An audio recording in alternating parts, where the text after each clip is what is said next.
말씀 보도록 하겠습니다. 오늘 함께 보실 말씀 빌립보서 3장 1절에서 10절까지 말씀 함께 보도록 하겠습니다.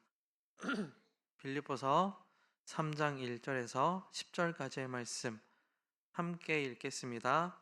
끝으로 나의 형제들아 주 안에서 기뻐하라. 너희에게 같은 말을 쓰는 것이 내게는 수고로움이 없고 너희에게는 안전하니라. 개들을 삼가고 행악하는 자들을 삼가고 몸을 상해하는 자들을 삼가라. 하나님의 성령으로 봉사하고 그리스도 예수로 자랑하고 육체를 신뢰하지 아니하는 우리가 곧 할례파라. 그러나 나도 육체를 신뢰할 만하며 만일 누구든지 다른 이가 육체를 신뢰할 것이 있는 줄로 생각하면 나는 더욱 그러하리니 나는 8일 만에 할례를 받고 이스라엘 족속이요 베냐민 지파요 히브리인 중에 히브리인이요 율법으로는 바리새인이요 열심으로는 교회를 박해하고 율법의 의로는 흠이 없는 자라. 그러나 무엇이든지 내게 유익하던 것을 내가 그리스도를 위하여 다 해로 여길 뿐더러 또한 모든 것을 해로 여김은 주 그리스도를 예수를 아는 지식이 가장 고상하기 때문이라. 내가 그를 위하여 모든 것을 잃어버리고 배설물로 여김은 그리스도를 얻고 그 안에서 발견되려 함이니 내가 가진 의는 율법에서 난 의가 아니오 오직 그리스도를 믿음으로 말미암은 것이니 곧 믿음으로 하나님께로부터 난 의라. 내가 그리스도와 그 부활의 권능과 그 고난에 참여함을 알고자 하여 주의 죽으심을 본받아. 아멘.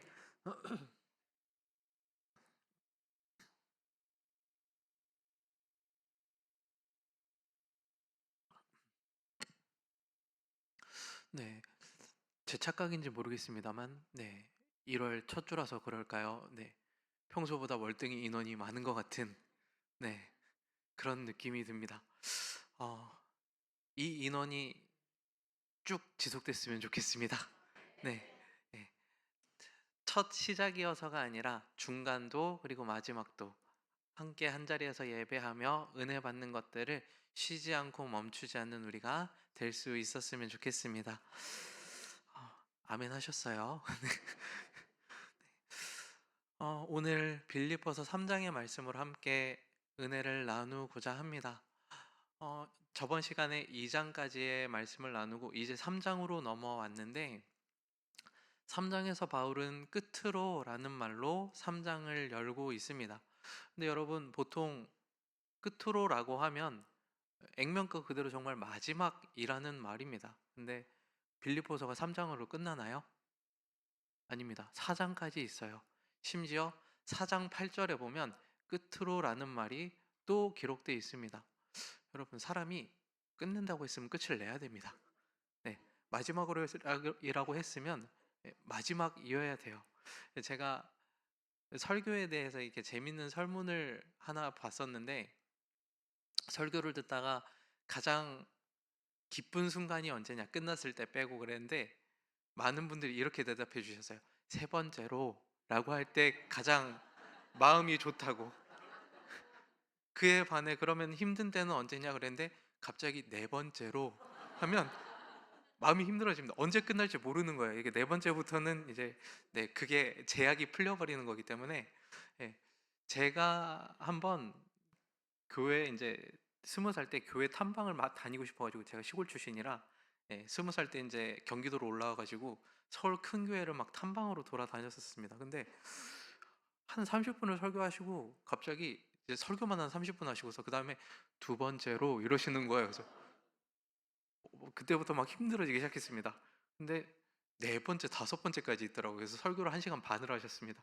근데 되게 끝날 것처럼 이렇게 끝으로 마지막으로 다시 말해서 결론적으로 종합해 보면 뭐 이러시는 거예요. 그래가지고 막 이랬었는데 바울도 지금 뭐예요? 끝으로 했으면 끝을 내야 되는데 막 얘기하다가 또 끝으로라는 얘기를 합니다.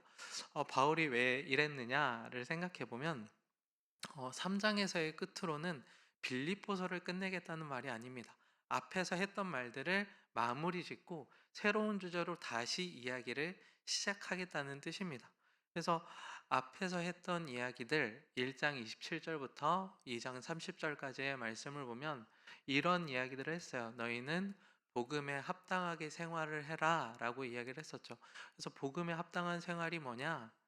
나보다 남을 더 귀하게 여기고 다툼이나 분쟁으로 그 모든 사역들을 하지 말고 그렇게 서로를 위해 주라. 그리고 복음을 위해서 고난을 받을 것까지도 생각을 해라.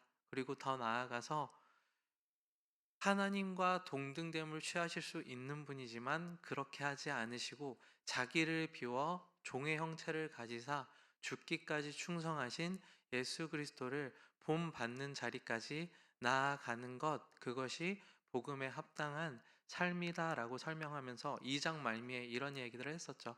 그렇게 복음에 합당한 삶을 살았던 세 사람을 이야기하고 있습니다. 바울 자신이었고 디모데였고 그리고 에바브로 디도였습니다.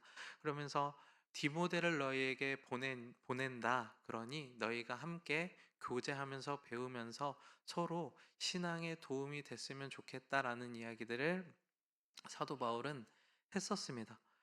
자, 그러고 나서 이제 3장으로 넘어왔어요. 그런데 끝으로 한 다음에 바로 본론으로 들어가지 않고 마치 후렴구 같은 이야기들을 다시 한번 반복하게 됩니다. 여러분, 빌립보서는 감옥에서 쓰여진 서신이지만 그 부제목이 기쁨의 서신이다라고 할 만큼 기뻐하라, 기쁨, 기쁨에 이런 표현들이 굉장히 많이 써 있거든요. 그래서 제가 설교 준비하면서 정말 세세하게 세봤습니다. 총 17번이 나와 있더라고요. 사장 분량인데 기뻐하라 라는 표현, 명령 그런 것들이 17번 등장했었습니다. 혹시 집에 가서 세보시고 틀리시면 저한테 살짝 알려주시면 정정하도록 하겠습니다. 아무튼 17번 정도 나오는데 이게 3장 1절에서도 뭐라고 얘기해요? 기뻐하라. 내가 다시 말하노니 기뻐해라. 그런데 여러분, 우리나라 말에 그런 말이 있죠. 좋은 말도 한두 번이지. 그죠? 근데 사실 듣는 사람도 그렇지만 같은 말을 계속 하는 사람도 하다 보면은 수고스럽고 힘들고 질립니다. 근데 바울이 계속 기뻐하라, 기뻐하라 빌립보 성도들에게 얘기하면서 1절에서 뭐라고 해요? 이런 말을 너에게 계속하는 것이 내게는 전혀 수고스럽지 않다. 라고 이야기를 해요. 왜 이렇게 기뻐하라고 계속 이야기를 하느냐? 그 이유를 3장 1절에서 얘기하는데 그렇게 하는 것이 너희에게 안전하기 때문이다. 라고 이야기를 합니다. 우리가 바울이 빌립보 성도들에게 이제 너희는 복음으로 살아내야 한다. 근데 빌립보가 어떤 도시였냐면 로마에서 군 생활을 하다가 전역한 사람들이 모여서 사는 곳이었습니다. 한마디로 로마 황제를 신으로 붙드는 그런 사람들이 권력을 쥐고 털을 잡고 사는 땅이었어요. 그런 땅에서 로마 황제가 아닌 예수 그리스도를 구주로 삼고 살아가면서 때로는 고난받아 가면서 마음에 들지 않는 사람이라 할지라도 나보다 더 귀하게 여겨가면서 나를 비워내야 하는데 그러기 위해서 너희 안에 기쁨이 훼손되면 안 된다. 너희가 하나님의 자녀로 살아가고 신앙생활을 이어가기 위해서 기쁨이 충만해야 한다. 그래야 너희가 안전하게 신앙생활을 할 수 있다라는 것을 말하고 있습니다. 여러분, 사실 우리가 신앙생활을 하다 보면 처음에는 기쁨으로 출발을 해요. 그런데 어느새 체면이 그 자리를 대신합니다. 어느새 책임감이 그 자리를 대신해요. 그래서 신앙생활을 누가 봐도 열심히 하고 충실히 하는 것 같은데 그 속은 기쁨이 아닌 체면과 책임감으로 가득 차 있을 때가 많습니다. 근데 그렇게 되면 어떤 상황이 발생하냐면 여러분 그 자리에 마귀가 틈타기 시작합니다. 우리 흔히 섭섭마귀라고 하죠. 네, 섭섭은 약도 없습니다. 네. 근데 기쁨이 잃어버려지면 그 자리에 공로가 채워지고요. 섭섭함이 찾아들고요. 그렇게 신앙이 무너지기 시작합니다. 때로는 우리한테 벌어진 그 일들, 문제, 그것들을 해결하기보다 더 중요한 건 우리 안에 이 신앙생활을 지속하며 하나님께서 주시는 기쁨이 충만한 거, 그 상태를 유지하는 게 더 중요할 때가 있어요. 여러분, 혹시 이 자리에 혹시 불편한 마음, 거리끼는 마음으로 앉아 계신 분이 혹시 계시다면 한번 좀 점검해 보셨으면 좋겠어요. 그 사람이 나한테 잘못해서 그런 건지 아니면 내가 신앙생활을 할 때 정말 기쁨이 사라지고 보니 그 자리를 마귀가 틈타서 이런 마음을 나에게 허락하는 건지 그런 것들을 우리가 점검했으면 좋겠습니다. 그래서 무엇보다 우리에게 기쁨이 회복되는 시간이 됐으면 좋겠어요. 안전하고 튼튼하게 확실하게 신앙생활을 이어가기 위해서 우리 안에 기쁨이 회복될 수 있기를 소망합니다. 이렇게 기쁨을 회복해라 라고 말한 다음에 이제 비로소 바울은 3장에서 하고 싶었던 이야기들을 꺼내요. 무슨 얘기를 꺼냅니까? 개들을 삼가고 행악하는 자들을 삼가고 몸을 상해하는 일을 삼가해라 라고 이야기를 합니다. 지금 바울이 또 다른 화두로 꺼낸 건 뭐냐면 빌립보 교회 안에 성도와 교회를 흔드는 사람들이 등장했습니다. 그 사람들을 세 종류로 얘기하고 있는데 처음으로 개들을 삼가라고 얘기하죠. 이 개들은 누굴 얘기하냐면 유대 우월주의자들을 말합니다. 유대인들만 하나님과 언약을 맺은 자녀들이고 택함 받은 자녀들이니까 유대인만 구원받는다라고 생각하는 사람들이었어요. 이 사람들이 유대인들을 제외한 다른 민족들을 부를 때 저 사람들은 개들이다. 구원받지 못한 버림받은 끝내 지옥에 떨어질 그런 개들이다 라고 은어로 사용을 했었습니다. 그래서 사도 바울은 유대 우월주의자들을 향하여서 개들이다. 그들을 삼가라. 여기서 삼가란 말은 자세히 살펴보고 피하라는 뜻이 있습니다. 그것들을 삼가고 두 번째로 행악하는 자들을 삼가라고 얘기하죠.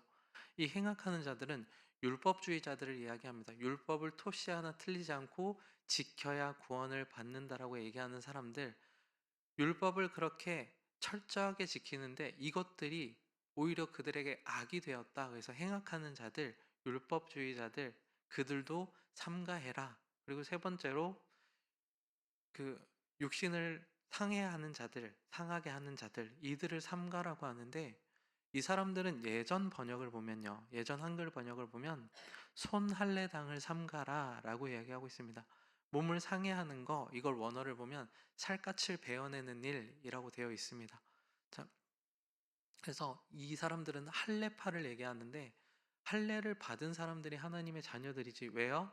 아브라함과 하나님이 언약을 맺으면서 언약 백성의 표시로 아브라함에게 허락하신 것이 할례였어요. 너는 할례를 행해라 라고 얘기하셨죠. 그래서 할례를 받은 사람들이 진짜 택한 백성들이다. 빌립보 교회에 이 사람들이 들어와서 유대 유대 우월주의자들은 너희들 그래도 이방인들 아니냐? 백날 믿어봐야 구원 없다. 율법주의자들은 그렇게 해봐야 하나님이 우리에게 주신 건 율법인데 율법을 지켜야 구원받는다라고 얘기를 하고 할례파는 할례를 받아야지라고 하면서 성도들을 계속 흔들어 댔던 겁니다. 그들을 삼가해라 라고 이야기하는 것을 보게 됩니다. 그러면서 바울은 이어서 얘기하죠. 그 사람들이 참 할례파도 아니고 하나님의 구원을 그들에게서 받은 것도 아니다. 오직 참 할례파는 하나님과 언약을 맺고 하나님의 언약 백성이 된 사람들은 누구라고 얘기해요? 성령을 힘입어서 봉사하고 그리스도를 자랑하고 내 육체를 신뢰하지 않는 사람들, 주님을 믿고 주님의 은혜를 믿고 그 구원을 믿고 감사함으로 살아가는 사람들, 그 사람들이 하나님의 언약으로 연결되어 있는 하나님의 자녀들이다. 그들이 어떻게 흔들어대든 그것들을 믿지 말라라고 바울은 이야기하고 있습니다. 그러면서 이어서 4절에서 6절까지를 보면 사도 바울은 자기 개인적인 이야기를 꺼내거든요. 왜냐하면 그 삼가라고 했던 그 개들, 행악자들, 몸을 상해하는 자들을 향하여서 바울은 자기 이야기를 꺼냅니다. 뭐라고 얘기하냐면 이런 식이에요. 그래, 너네 말을 듣고 보니 그래, 니네가 육신의 의로 뭔가를 자랑하고 뭔가를 이루고 싶은가 본데 너희의 말대로 하면 나도 자랑할 게 많은 사람이다. 오히려 너희 중 그 누구보다 너희 식대로 해도 나를 따라올 사람은 없을 거다. 왜? 나는 태어난 지 8일 만에 할례를 받은 사람이다. 이 말은 뭐예요? 나만 믿은 게 아니라 내 부모 그 이상 어른들까지도 다 하나님을 믿고 율법 안에서 살았던 사람들이다. 그리고 나는 이스라엘 사람이다. 그리고 그 와중에 베냐민 지파다. 여러분, 베냐민 지파는 사울 왕을 배출한 지파입니다. 왕의 후손이다. 뭐 이런 식이죠. 그리고 히브리인 중에 히브리인이다. 그리고 바리새인 중에 바리새인이다.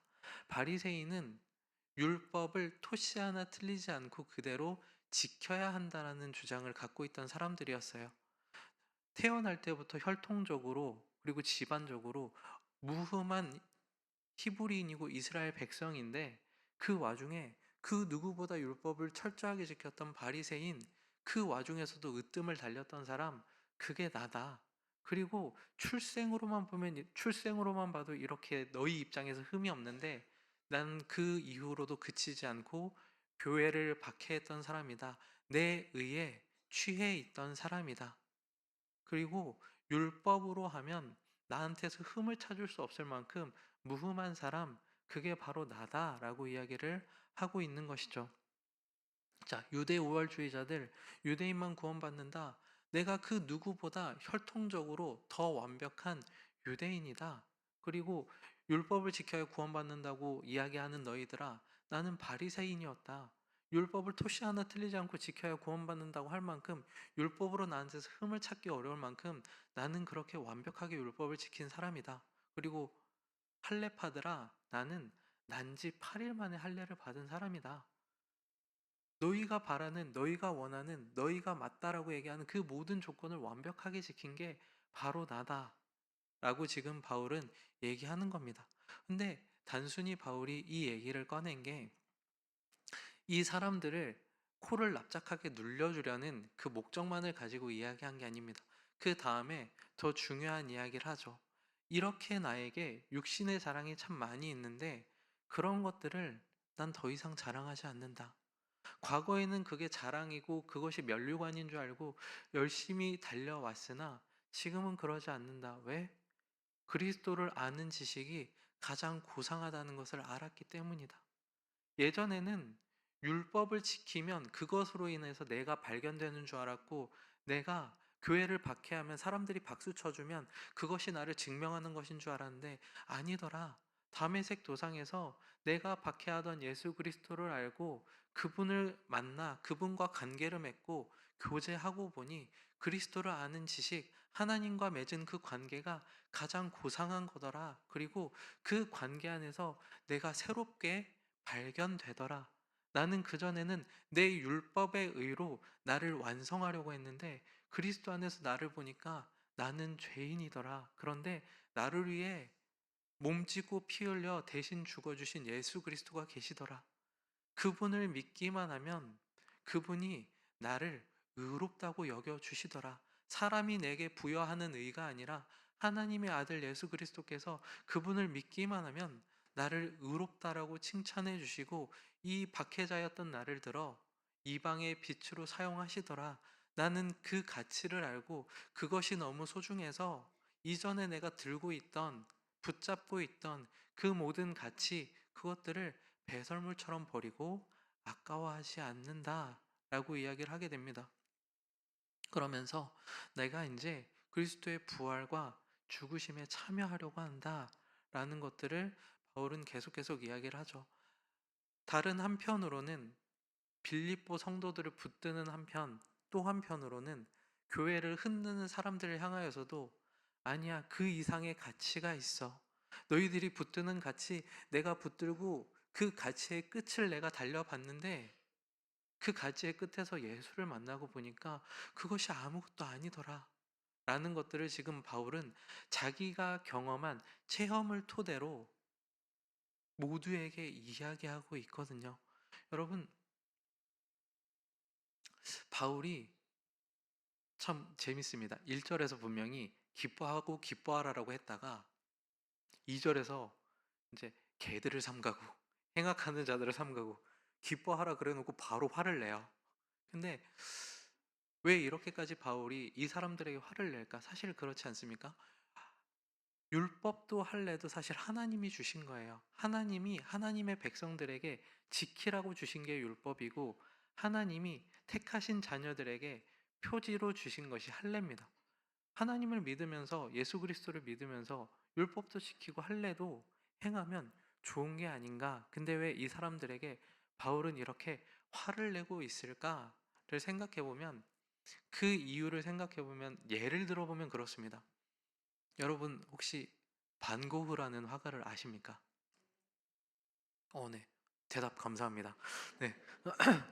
그 그림 하나하나가 되게 천문학적인 가치를 지니는 분이거든요. 근데 그분 그림 중에 수염 없는 자화상이라는 그림이 있습니다. 제 그림을 찾아봤거든요. 그냥 면도 깔끔하게 하고 그린 자기 얼굴이에요. 네. 근데 그게 한화로 얼마 정도 하는지 아십니까?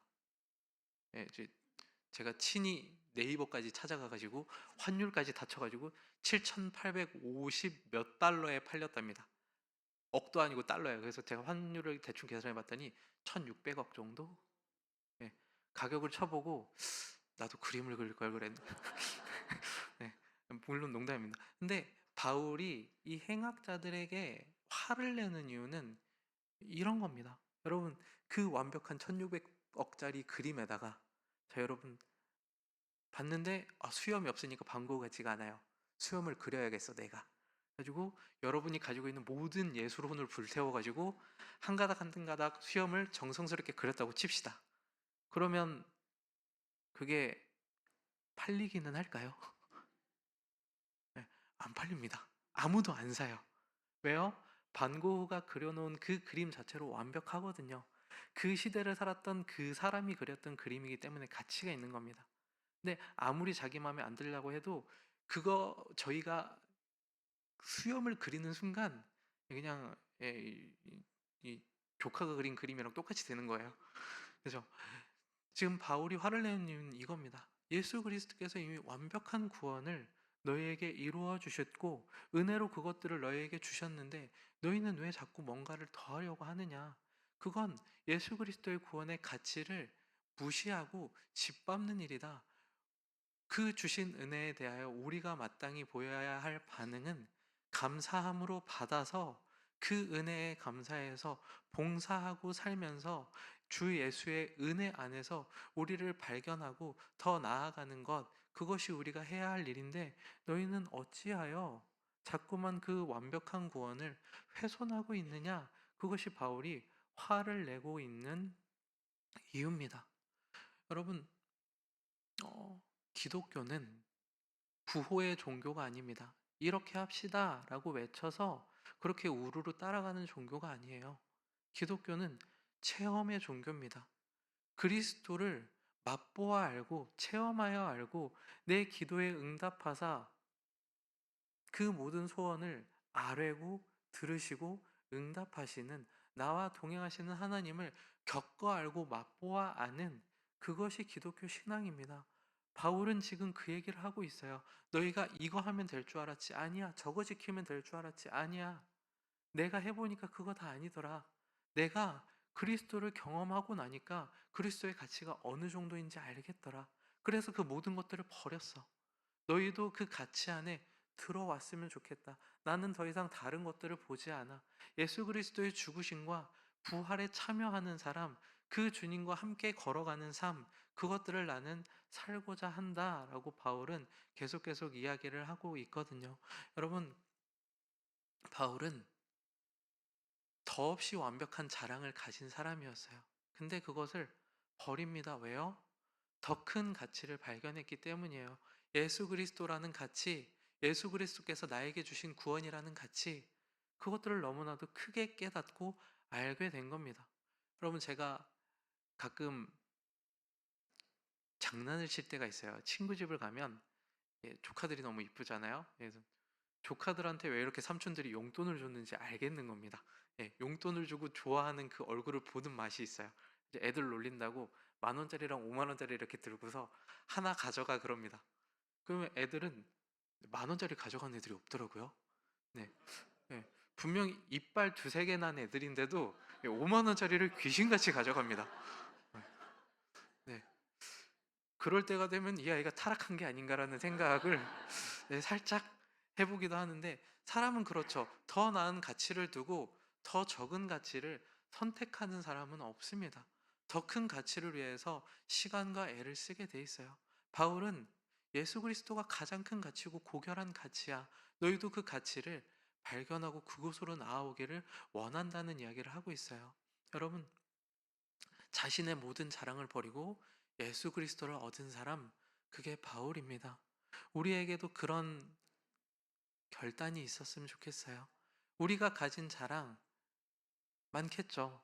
여기 있는 많은 분들 자식이 자랑이 되고 건강이 자랑이 됩니다. 남들보다 조금 더 있는 재산이 자랑이 돼요. 그런데 그런 것들이 아니라 우리 자녀를 안전하고 이때까지 인도해 주신 주님이 자랑이 되고, 나를 건강하게 붙들어 주신 주님이 자랑이 되고, 네, 그런 것들이 될 수 있었으면 좋겠어요. 근데 그러려면 우리 이럽시다 해서 그게 한순간에 이루어지는 게 아니에요.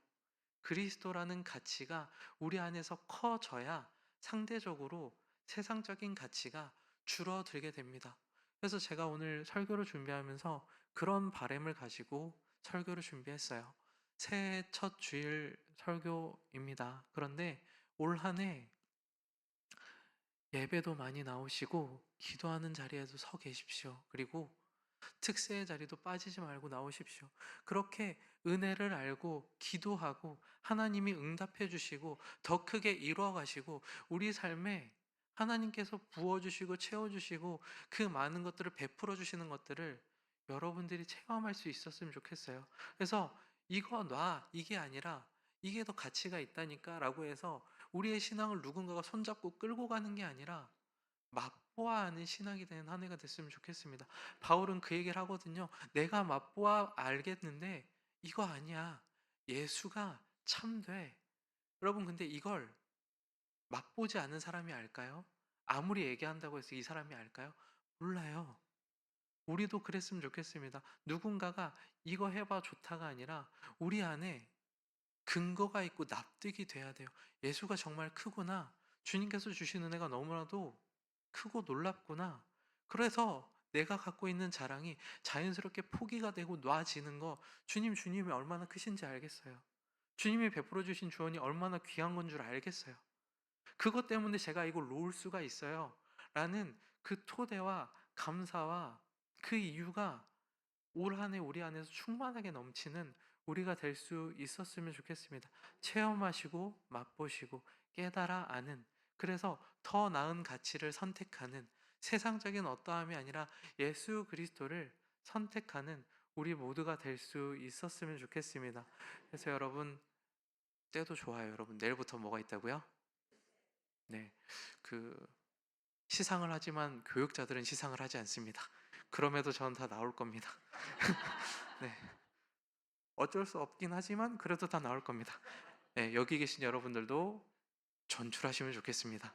그래서 저희 고등부에도 갑자기 특세를 한다 그랬더니 저한테 갑자기 악수를 이렇게 하더라고요. 그래서 어쩌 이거 악수를 했는데 목사님 저 다 나올 거예요. 그래서 진짜 그랬더니 네, 그래서 내일은 무슨 일이 있어도 나와야 돼요. 내일 안 나오면 무슨 짓을 해도 다 나온 게 아닌 게 되니까 내일은 무조건 나와야 된다라고 웃으면서 얘기를 했습니다. 근데 그 마음이 너무나도 예뻤어요. 어쨌든 은혜를 받으려고 하고 은혜의 자리에 나오려고 하는 그 마음이 너무나도 예뻤습니다.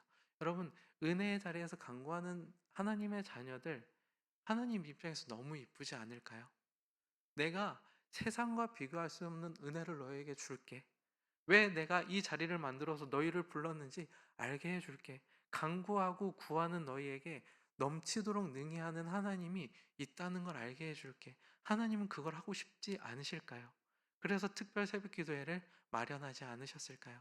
은혜의 자리에서 은혜를 알고 하나님을 더욱더 체험하여 깊이 하는 우리들이 될 수 있었으면 좋겠습니다. 이 시간 말씀을 생각하면서 함께 찬양했으면 좋겠습니다. 예수 가장 귀한 그 이름 함께 찬양하도록 하겠습니다.